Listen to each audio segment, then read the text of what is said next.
अरे मरता है तो मर जाए, तुम अंकल, जैसे प्लीज सैकड़ों दे आते दीजिए हैं, ना। ऐसे सबको देने लग प्लीज जाओ, मेरी तो अंकल। दुकान बंद हो जाएगी। चल हट यहाँ से। अंकल मैं फ्री में थोड़ी ना मांग रही हूँ, 50 रुपए तो कम है, मैं बाद में दे जाऊंगी, मुझ पे भरोसा करो। तुम भिखारियों का क्या भरोसा, एक बार चली गई तो दोबारा शक्ल नहीं दिखाएगी। चल हट। अरे भाई, बच्ची को क्यों धक्का दे रहे हो? अरे भिखारियों को ऐसे ही भगाया जाता है। अंकल थोड़े पैसे कम पड़ रहे थे, ये दवाई मेरे पापा के लिए बहुत जरूरी है। कितने पैसे कम है भाई? 50 रुपए। ये लीजिए 500 रुपए, बाकी 450 रुपए वापस कीजिए।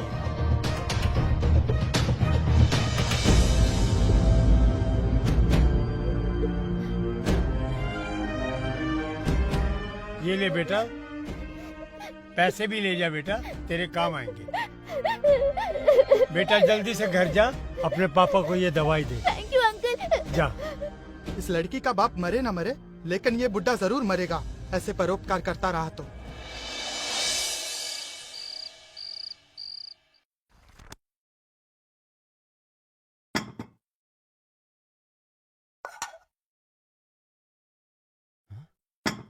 ये क्या है? सिर्फ दाल ही दाल बनी है, कोई सब्जी नहीं बनाई क्या? आपके पापा लेकर आते तो बनाती ना।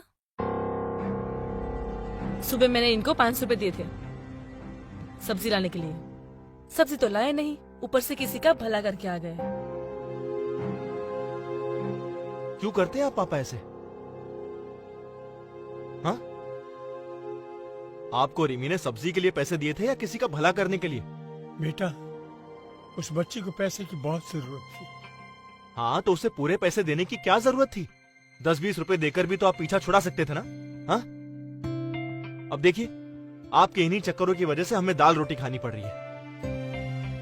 और रिमी, तुम पापा को दोबारा पैसे देकर बाजार नहीं भेज सकती थी क्या? इनका क्या भरोसा, कहीं वापस कोई जरूरतमंद मिल जाता तो उसे भी पैसे देकर वापस खाली हाथ घर लौटाते। तुम कोई नौकर क्यों नहीं रख लेती हो?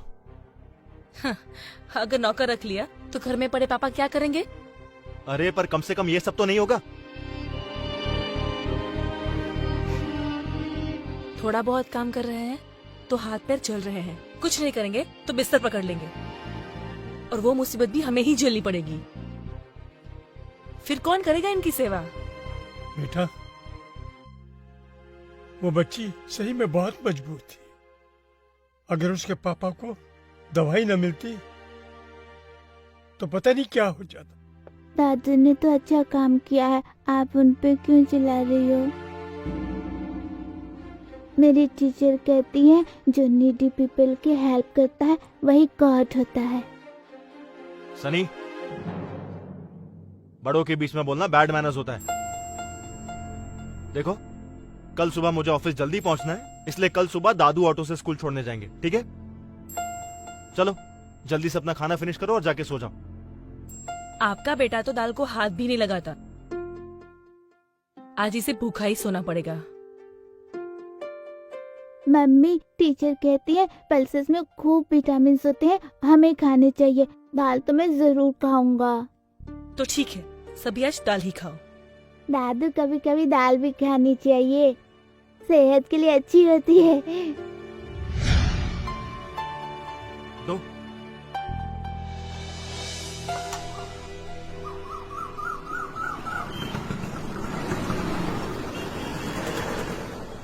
कितना हुआ भैया? अरे दादू, आप रिक्शा लेके घर जाओ ना। बेटा, मैं घर पैदल ही चला जाऊंगा, जल्दी मैं घर जाके करूंगा भी क्या? मुझे पता है, आप वैसे भी 10 रुपए में ऑटो में नहीं जा सकते, इसलिए आप पैदल जा रहे हो। मेरा बच्चा, बाय दादू। बाय।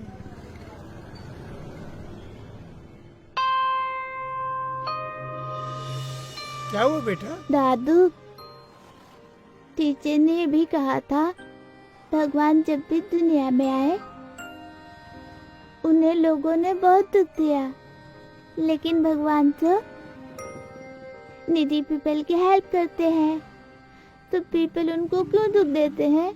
बेटा, जब इंसान किसी दूसरे इंसान के काम आएगा तो भगवान को यहाँ आने की जरूरत ही नहीं पड़ेगी। हमारे अंदर इंसान का दिल होना चाहिए, हाँ दादू, और मुझे यकीन है कि तुम भी नीडी पीपल की हेल्प करोगे। मैं भी नीडी पीपल की हेल्प करूँगा। मैं आप जैसा ही बनूंगा। हाँ, मुझे पता है बेटा। चलो बेटा।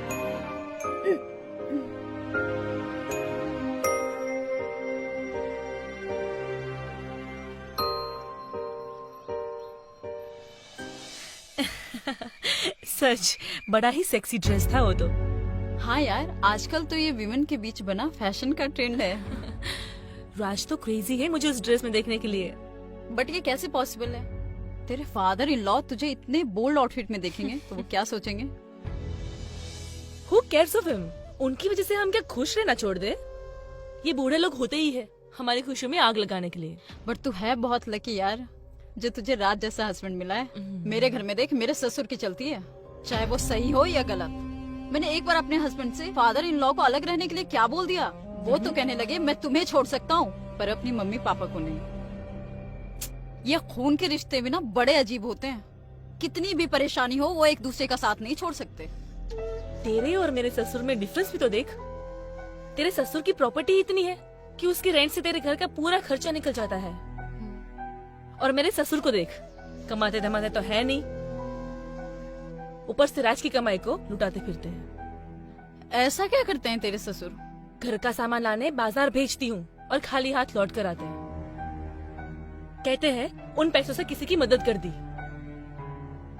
पता नहीं सच बोलते हैं या झूठ। आज की महंगाई में किसी को घर बैठा कर खिलाना कितना मुश्किल होता है पता है ना। एक तो इनको खिलाओ, ऊपर से इनकी घपलेबाजी भी झेलो। अरे इस सठियानी उम्र में ना लोगों का भरोसा ही नहीं है। इस उम्र में आकर आदमी और भी शौकीन हो जाते हैं। तुझे पता है मेरे नेबर में ना एक बुढ़ा रहता है, अपनी बहू से पैसे लेता था घर के सामान के लिए और कहता था किसी जरूरतमंद को दे दिया, और बाद में पता चला उसका किसी बार गर्ल के यहाँ आना जाना था। पता नहीं इनका क्या चक्कर है। राज तो कहता है कि घर के काम के लिए कोई नौकर रख लो। अगर इनका पेट भरना ही है तो नौकर को अलग से पैसे क्यों दे, है ना। और वैसे भी आजकल हमारी जरूरतें पूरी ही नहीं हो पाती है। कितने दिन से राज हांगकांग के टूर की प्लानिंग कर रहा है, लेकिन इनकी वजह से कुछ पैसे से हो पाए तब ना। अब पता है कि घर में गेस्ट आए हुए हैं, मगर साहब अपने बेडरूम में आराम फरमा रहे हैं, जैसे घर में खूब नौकर चाकर हो। अरे पापा, देख नहीं रहे हो क्या? घर में मेहमान आए हुए हैं, जरा चाय तो बना दीजिए।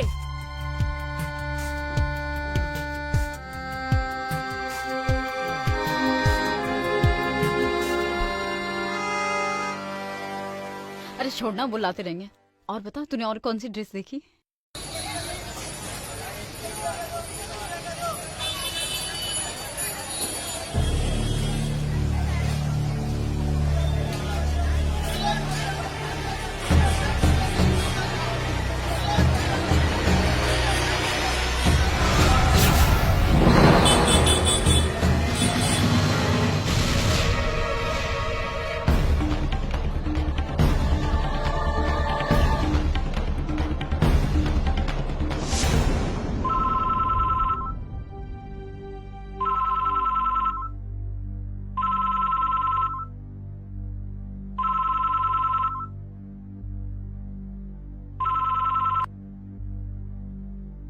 हेलो, ठीक है अंकल, मेरे दादू का ख्याल रखना। मैं अभी अपने डैडी को भेजता हूँ। किसका कॉल था बेटा? दादू बेहोश हो गए। तो अभी इनका नया नाटक शुरू हो गया।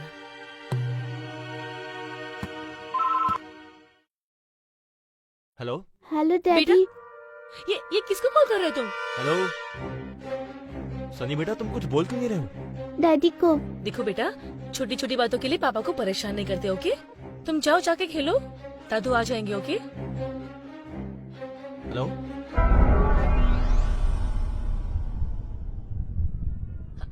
हेलो राज, मैं रिमी बोल रही हूँ। हाँ रिमी, क्या हुआ? सनी इतना घबराया हुआ क्यों है? सब ठीक तो है ना? कुछ नहीं बेबी, तुम्हें तो पता है ना कि वो छोटी छोटी बातों के लिए कॉल करता रहता है। तुमने मूवी की टिकट्स बुक कर ली है ना?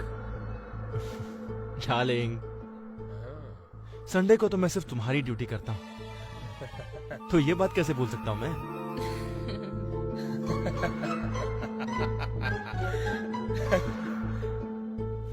Bye darling, love you. क्या हुआ बे, तू क्यों इतना हंस रहा है? तेरी शादी होने दे, फिर देखता हूँ मैं तू कैसे हंसता है। यार मुझे एक्चुअली ये समझ नहीं आता कि लोग अपनी वाइफ से इतना खौफ क्यों खाते हैं। वो खौफ इसलिए खाते हैं क्योंकि लड़कियां ना वाइफ बनते ही शेरनी हो जाती है। और लड़के डॉगी। इसके लिए मैंने तू भी कुत्ता ही बनने वाला है, डन, डन, याद रखना ये बात। हाँ? डन।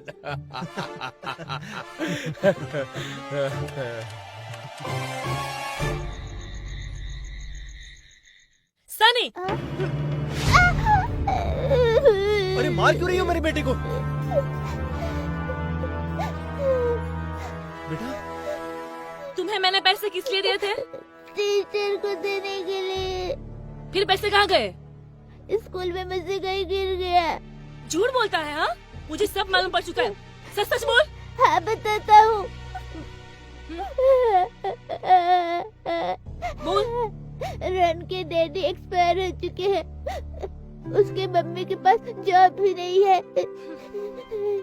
अगर उसकी फीस डिपॉजिट नहीं होती तो टीचर उसे स्कूल से निकाल देती। कितना अच्छा काम किया मेरे बेटे ने, क्यों मार रही हो तुम इसे?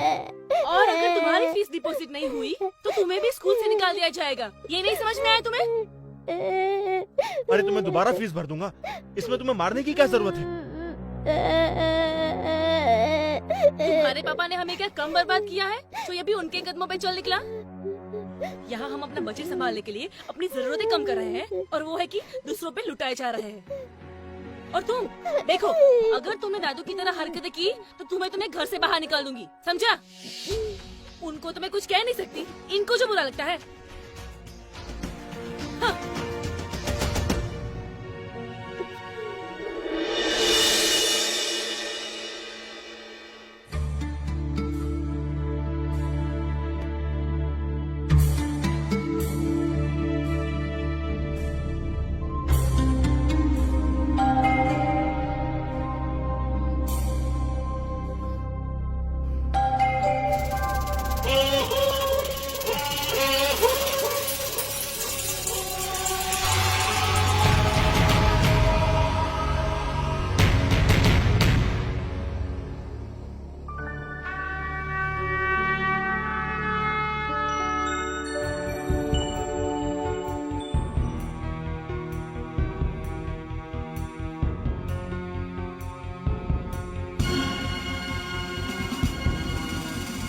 पैसे लाए तो मैं कहाँ चले गए? पैसे कहाँ गए? अभी तो जेब में ही थे, कहाँ गए? हे भगवान, वैसे मेरे साथ इतनी परेशानियां लगी हुई हैं, अब क्या होगा? अंकल जी हट जाइए ना, मुझे देर हो रही है। अंकल साइड में खड़े होकर के देखिए ना, दूसरे को क्यों तकलीफ दे रहे हैं? देखिए अंकल, साइड हो जाइए, साइड हो जाइए।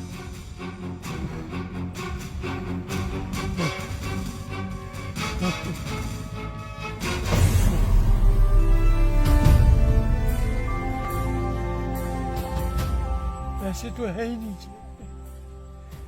मैं तो लाया था, कहाँ चले गए? क्या जवाब दूंगा उनको मैं? पहले मेरे ऊपर बड़ी मुसीबत पड़ी रहती, अब क्या जवाब दूंगा?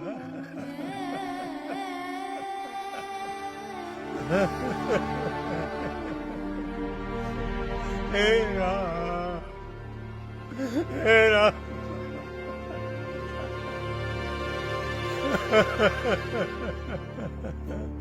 अब क्या करूंगा मैं?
बेटा, मेरा एक छोटा सा काम कर दोगे क्या? सनी के आने से पहले मुझे कहीं छोड़ दोगे क्या?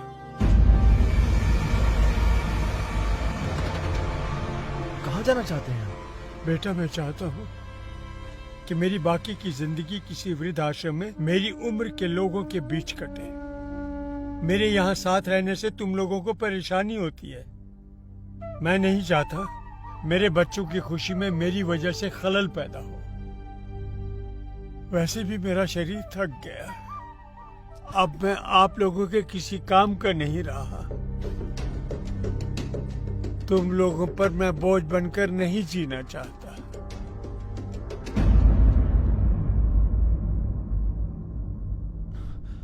और सनी को कह देना मैं उसके जन्मदिन पर मिलने जरूर आया करूंगा। लेकिन पापा आप सनी की बिल्कुल टेंशन ना ले, उसे मैं समझा दूंगी। आपने जो डिसीजन लिया है ना, वो बहुत सही लिया है। और वैसे भी आजकल आपके साथ रहकर वो बहुत बिगड़ गया है, हमारी कोई बात नहीं सुनता। और वैसे भी राज, पापा ने जो डिसीजन लिया है ना, वो बहुत सही लिया है। वो वहाँ खुश रहेंगे और हम यहाँ। पर रीमा, मेरी बात तो देखो, तुम अब जल्दी जाओ, डिले मत करो।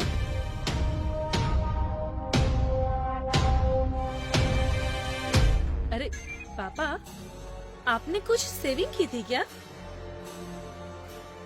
जो इसको आप ठेले में लेकर जा रहे हो? बेटा, जिंदगी का फर्ज निभाते निभाते मुझे सेविंग करने का मौका ही नहीं मिला। और जो भी सेविंग किया था वो आप लोगों के नाम कर चुका हूं। इसमें गायत्री की तस्वीर है, जिसे मैं अपने साथ लेकर जा रहा हूँ। मैं नहीं समझता ये आप लोगों के किसी काम की है। हाँ, वैसे भी ये हमारे काम की नहीं है। ले जाइए आप अपने साथ, ठीक है?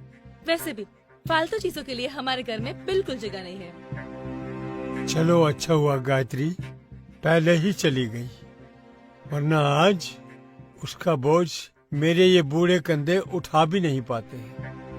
चल बेटा, चल, अब मुझे विदा कर दे। जाओ ना।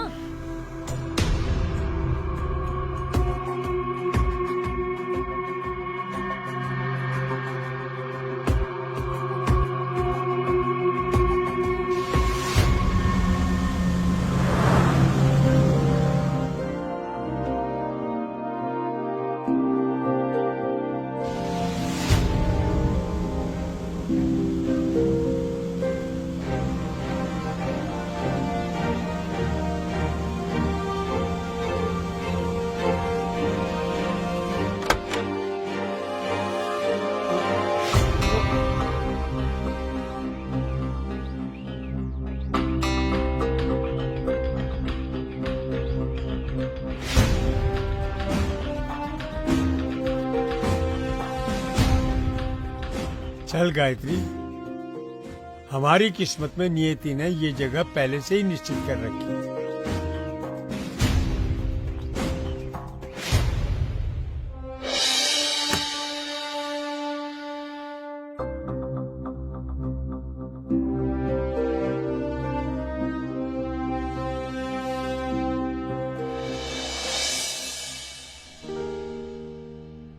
आइए बेटी, थैंक यू। जरा इनका नाम बताइए। राम कृष्ण दयाल।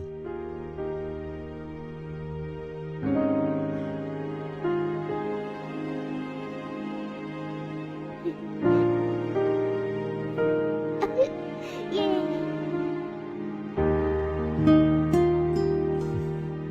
अरे वाह, मैं ये पहला आश्रम देख रहा हूँ जहाँ बूढ़ों और बच्चों को एक साथ सहारा मिला है। जी हाँ, दोनों अपने अपने घर वालों को मिस ना करे, इसलिए दोनों के लिए एक ही आश्रम बना है। यहाँ दादा दादी अपने पोती और पोतियों को पाल लेते हैं और पोते पोतियाँ अपने दादा दादी को। क्या बात है।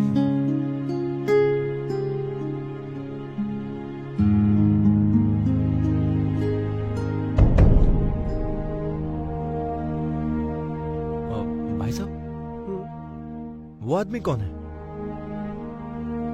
जिससे मेरे पापा बात कर रहे हैं? कौन ये? हाँ। ये तो यहाँ के मैनेजर साहब है।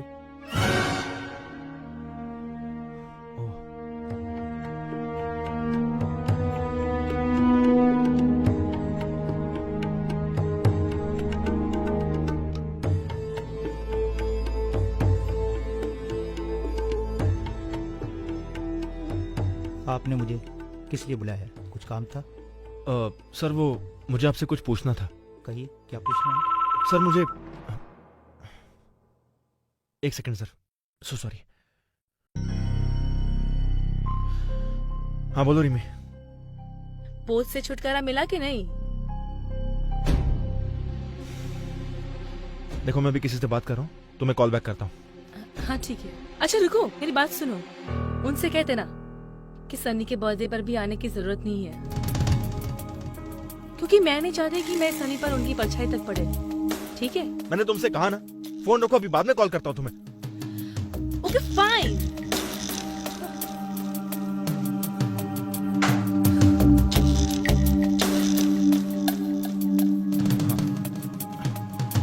So sorry sir. सर वो मैं आपसे पूछ रहा था कि जहां तक मुझे पता है मेरे पापा यहाँ पहली बार आए हैं, लेकिन वो आपसे बातें तो ऐसे कर रहे थे जैसे वो आपको बहुत टाइम से जानते हो। बड़ी पुरानी पहचान है इस जगह से उनकी, मुझे अच्छी तरह से याद है।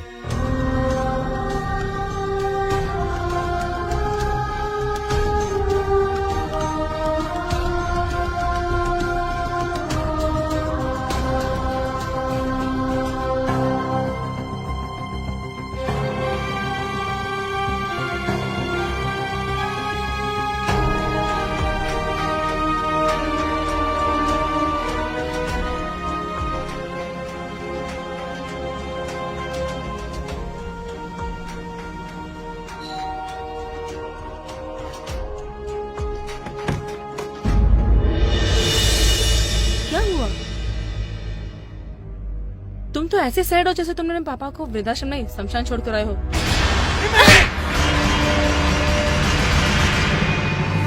तुमने अपने बाप के लिए मुझ पे हाथ उठाया? वो बाप नहीं है, भगवान है मेरे। भगवान?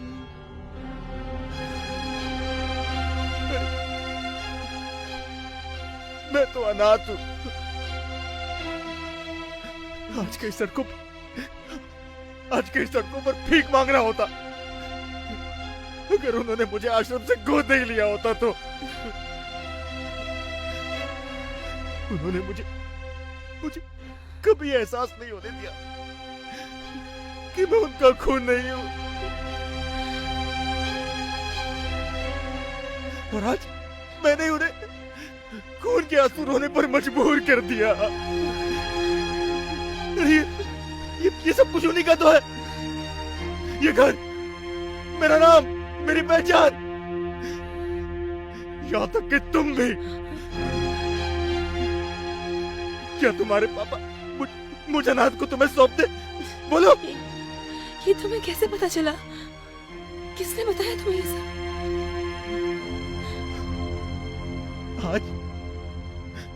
आज वो आश्रम का मैनेजर मुझे ये सब नहीं बताता तो मैं जिंदगी भर अपने भगवान से अनजान रहता।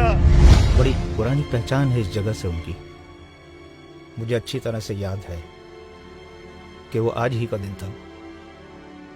आज से 30 साल पहले वो अपनी पत्नी के साथ यहाँ एक अनाथ बच्चा गोद लेने के लिए आए थे। वो जरूर तुम ही हो बेटा। किस्मत का खेल देखो, आज ही के दिन वो तुम्हें यहां से गोद लेकर गए थे और आज ही के दिन तुमने यहां पर छोड़ने आए हो। खून खून में फर्क पैदा कर दिया है तुमने। आज तुमने दिखा दिया कि अपना खून अपना ही होता है। अगर तुम उनका खून होते तो कभी इन्हें खून के आंसू नहीं रुलाते। सच तो ये है कि मैंने उनको तकलीफ पहुंचाने में कोई कमी नहीं चाहती। मैं एक अच्छी बहू और एक अच्छी पत्नी कभी बन ही नहीं पाई। मैंने ही तुम्हें उनके खिलाफ भड़काया। मुझे माफ कर दो राज, मुझे माफ कर दो। मुझे माफ कर दो राज।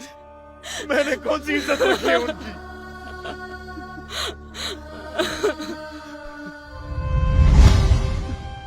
मैं उनके पैरों में गिरकर बहुत रोया, बहुत गिड़गिड़ाया, पर हमने उन्हें इतनी तकलीफें दी है कि अब हम उनका प्यार कभी वापस नहीं पा सकते।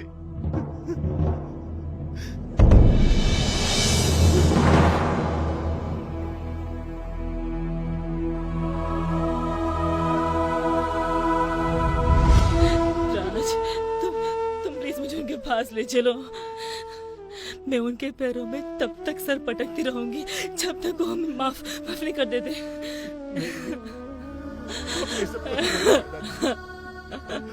वो हमारे पास कभी नहीं आएंगे, कभी नहीं आएंगे। सरप्राइज! मम्मी, डैडी, दादू।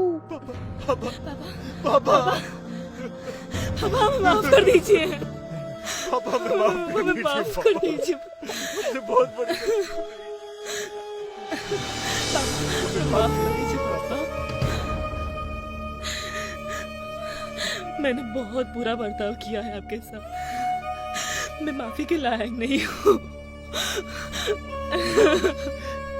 आपने जिंदगी भर बोझ उठाया और आज जब आपको जरूरत है तो मैंने आपको ही बोझ समझ लिया। आपने मुझे ये कभी एहसास नहीं होने दिया कि मैं आपकी औलाद नहीं। जिस रात को अपने बेटे की तरह जिंदगी भर प्यार दिया, अब उससे नाराज होकर उसके सिर से पिता का साया मत हटाइए। देखिए पापा, अगर आपने मुझे माफ नहीं किया ना तो मैं अपने आप को ऐसी सजा दूंगा कि आपको मेरा बोझ एक बार फिर उठाना पड़ेगा, अपने कंधों पर रखकर मुझे शमशान तक पहुंचाने का। ऐसा मत बोल बेटा, ऐसा मत बोल बेटा।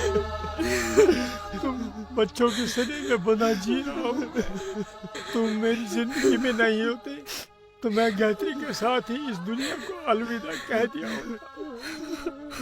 उसने मुझसे वादा लिया था कि मेरे बेटे की आंखों में कभी आंसू मत आने देना। आज मैं तुमको रुलाकर मैं उसका गुनाहगार बन गया बेटा। अब मुझसे ये गुनाह नहीं होगा। मैं खुद तो तकलीफ उठा सकता हूँ, मगर गायत्री से लिया वादा मुझसे ना तोड़ना बनेगा। बस तुम लोगों से एक ही विनती है, जब तक मैं जिंदा हूँ मेरे पोते को मुझसे दूर मत करना कभी। मैं भी जहाँ दादू कहते वहाँ मुझे मेरे हर बर्थडे पे ले जाया करते थे। मुझे पता था दादू वहाँ जरूर मिलेंगे। मैं जाके अपने दादू को ले आया। मेरा राजा सनी बेटा, इसमें मेरी जान है। मैं इसके बिना जी नहीं पाऊंगा।